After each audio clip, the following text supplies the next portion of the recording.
I thank the gentleman. You know, I think Republicans are just scared.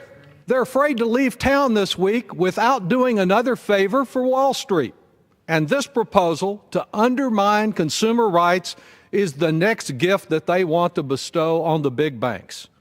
Republicans can never seem to find their voice, no matter how outrageous the latest Trump tweet might be. They cannot pass meaningful legislation on other subjects, but they feel compelled to answer when Wall Street comes a-calling, as it has on this bill. Only last month, Republicans approved a bill to give Trump the power to fire the chief cop on the beat, that would be the director of the Consumer Financial Protection Bureau, who Trump could now dump for actually trying to do his job of protecting consumers from abusive financial practices.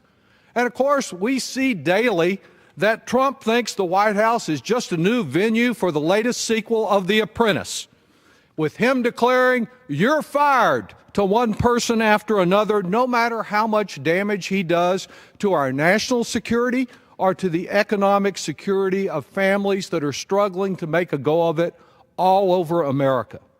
Well, today's Republican gift to Wall Street is about denying any effective remedy to those who are abused by big banks. A bank can rightfully go to court if a consumer abuses it, and that happens every day in courts across America with good reason, because it's not a one-way street. But in the non-negotiable, deceitful fine print at the back of the contract, the bank can deny the consumer the very same opportunity to go to court if that consumer is abused. It's called arbitration. But what it really means is if a consumer has been treated wrong, neither a judge nor a jury can ever evaluate the facts and conclude for the consumer. And since usually the arbitrator depends upon the same bank or group of banks to get repeat business, the arbitrator has an incentive to rule against the consumer and for the bank.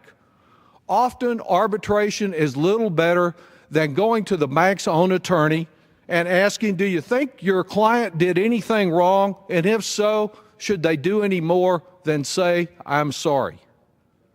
Arbitration is the very scheme that Wells Fargo relied upon to obstruct any opportunity for ordinary consumers who tried to hold their bank accountable for creating accounts to which they never gave any consent and charging them for it.